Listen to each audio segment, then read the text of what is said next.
అందరూ కూడా software courses నేర్చుకుంటారు. నేర్చుకున్న తర్వాత వాళ్ళకొక డౌట్ అయితే ఉంటుంది. అసలు ఈ ప్రాజెక్ట్స్ స్క్రాచ్ నుండి ఎలాగ డెవలప్ చేస్తారు? దానికి అసలు స్టెప్ బై స్టెప్ ప్రాసెస్ ఏంటి? ఒక ప్రాజెక్ట్ డెవలప్ చేయడానికి, సాఫ్ట్వేర్ ప్రొడక్ట్స్ డెవలప్ చేయడానికి అనేది చాలామందికి అయితే కొంత డౌట్ అయితే ఉంటుంది. ఓకే. సో ఈ సాఫ్ట్వేర్ ప్రాజెక్ట్స్ డెవలప్ చేయడానికి అసలు స్టెప్ బై స్టెప్ ప్రాసెస్ ఏంటి? ఫస్ట్ ఆ ప్రాబ్లమ్ని ఐడెంటిఫై చేస్తారండి. ఏం ప్రాబ్లము? అలాంటి ప్రాబ్లమ్ని మీరు సాఫ్ట్వేర్ రూపంలో డెవలప్ చేయాలనుకుంటున్నారు, సాఫ్ట్వేర్ ప్రొడక్ట్ రూపంలో డెవలప్ చేయాలనుకుంటున్నారు. సపోజ్ మనకి ఇంతకుముందు ఒక ప్రాబ్లం ఉండేది. మన పిక్చర్స్ని షేర్ చేసుకోవాలన్నా, లేకపోతే టెక్స్ట్ మెసేజ్ని షేర్ చేసుకోవాలన్నా, లొకేషన్ షేర్ చేసుకోవాలన్నా, కాంటాక్ట్స్ని షేర్ చేసుకోవాలన్నా కూడా ఎలాంటి సాఫ్ట్వేర్ ఉండేది కాదు. బట్ ఇప్పుడు ఎక్కువగా యూజ్ చేస్తున్న సాఫ్ట్వేర్ ఏంటి? మనం వాట్సాప్ అనే అప్లికేషన్ ఎక్కువగా యూజ్ చేస్తున్నాం. ఈ ప్రాబ్లమ్స్ అన్నిటినీ ఆ వాట్సాప్ అనే ఒక ప్రాజెక్టు, ఆ సాఫ్ట్వేర్ డెవలప్ చేసి మన ప్రాబ్లమ్ సాల్వ్ చేసుకుంటాం. ఇలాగే ఫస్ట్ ఒక ప్రాబ్లమ్ని ఐడెంటిఫై చేయాలి. ఏంటి ఆ ప్రాబ్లం? ఆ ప్రాబ్లమ్ని మీరు సాఫ్ట్వేర్ ఫామ్లో ఎలాగ సాల్వ్ చేస్తారనేది. అండ్ నెక్స్ట్ ఏంటంటే ఎలాంటి ఫీచర్స్ని ఆ సాఫ్ట్వేర్ కోర్ ఫంక్షనాలిటీస్ని ఇవ్వబోతుంది, మెయిన్ సర్వీస్ ఏంటి, ఏదైతే ప్రాజెక్ట్ మీరు సెలెక్ట్ చేసుకున్నారో, ఏదైతే మీరు ప్రాజెక్ట్ చేయాలనుకుంటున్నారో, సాఫ్ట్వేర్ డెవలప్ చేయాలనుకుంటున్నారో దాని యొక్క మెయిన్ ఫీచర్స్ ఏంటి, మెయిన్ సర్వీస్ ఏంటి అని అడుగుతారు. ఒక బిజినెస్ స్టార్ట్ చేసినప్పుడు మీ యొక్క బిజినెస్ యొక్క మెయిన్ సర్వీస్ ఏంటి అని అడుగుతారు. అవి ముందు లిస్ట్ అవుట్ చేసుకోవాలి. ఆల్ ఫీచర్స్, ఆల్ కోర్ ఫంక్షనాలిటీస్ని మీరు లిస్ట్ అవుట్ చేసుకోవాలి. నెక్స్ట్ ఈ ఫీచర్స్ని, ఏదైతే ఫీచర్స్ మీరు లిస్ట్ అవుట్ చేశారు కదా, ఒక ప్రాజెక్ట్ని డెవలప్ చేయాలనుకుంటున్నారు కదా, మరి ఆ ప్రాజెక్ట్ డెవలప్ చేయడానికి కావలసిన tools and technologies, programming language, A programming language చేయాలి, దానికి సంబంధించిన అసోసియేటెడ్ ఫ్రేమ్వర్క్స్ ఏమి యూజ్ చేయాలి, దానికి సంబంధించిన రిలవెంట్ టూల్స్ ఏమి యూజ్ చేయబోతున్నాము, ఈ సాఫ్ట్వేర్ డెవలప్ చేయడానికి ఎలాంటి డేటాబేస్ని యూజ్ చేయబోతున్నాం, ఇవన్నీ కూడా ఐడెంటిఫై చేసుకోవాలి, అనలైజ్ చేసుకోవాలి మనకున్న బడ్జెట్ ప్రకారం అండ్ క్లయింట్ రిక్వైర్మెంట్ ప్రకారం. ఫస్ట్ ఈ 3 థింగ్స్ అయితే ఇంపార్టెంట్ అండి. ఫస్ట్ మీరు ఏం ప్రాబ్లమ్ సాల్వ్ చేయబోతున్నారు మీరు డెవలప్ చేసే ప్రాజెక్ట్ ఆర్ సాఫ్ట్వేర్ ప్రోడక్ట్ని బట్టి.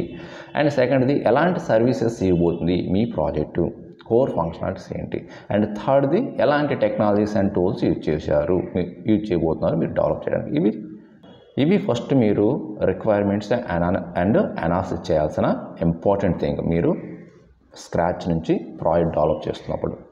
అండ్ నెక్స్ట్ స్టెప్లో ఏంటంటే డిజైన్ చేసుకోవాలండి. నెక్స్ట్ స్టెప్ డిజైన్ పార్ట్ వస్తుంది. సాఫ్ట్వేర్ ఆర్కిటెక్ట్ చేస్తారు, ఇదంతా డిజైనింగ్ చేస్తారనమాట. ఓకే.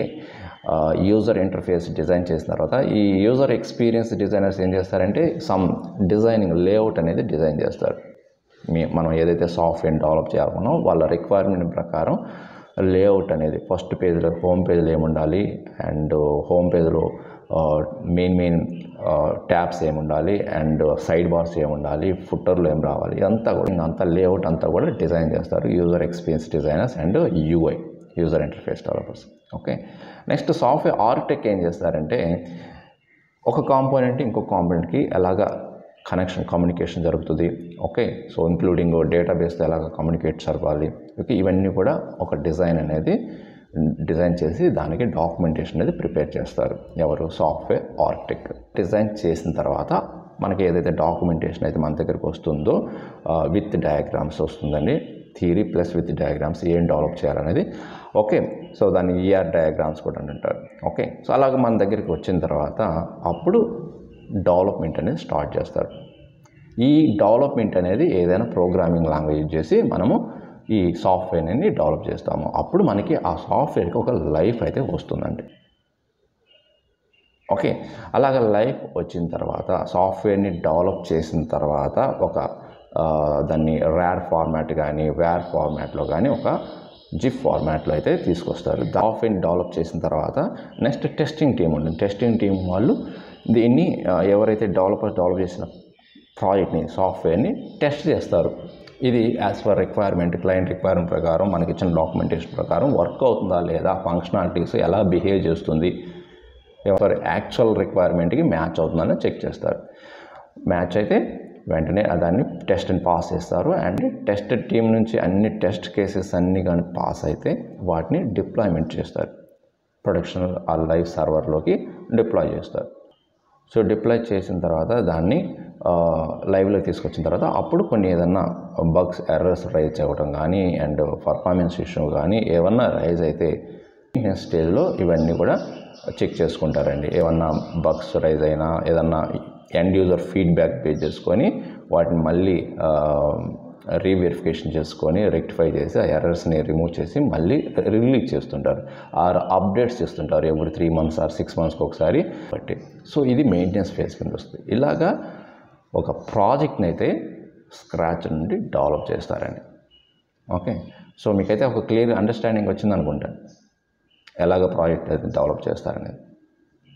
ఓకే, సో సాఫ్ట్ ఇండస్ట్రీలో మ్యాక్సిమం ఇలానే డెవలప్ చేస్తుంటారండి ప్రాజెక్ట్స్ అన్ని. ఇవన్నీ డెవలప్ చేయడానికి ప్రాజెక్ట్ మెథడాలజీ మనకు ఎక్కువగా అజైల్ మెథడాలజీ యూజ్ చేస్తుంటారు.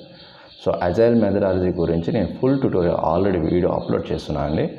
మన వీడియో టాప్లోనే వస్తుంటుంది, యూట్యూబ్లో ఒకసారి సెర్చ్ చేయండి agile full tutorial in Telugu అని టైప్ చేయండి ఆర్ మామూలుగా అజైల్ ఫుల్ ట్యూటోరియల్ చేయండి. ఇంగ్లీష్ వర్షన్ ఉంది అండ్ తెలుగు వర్షన్ ఉంది.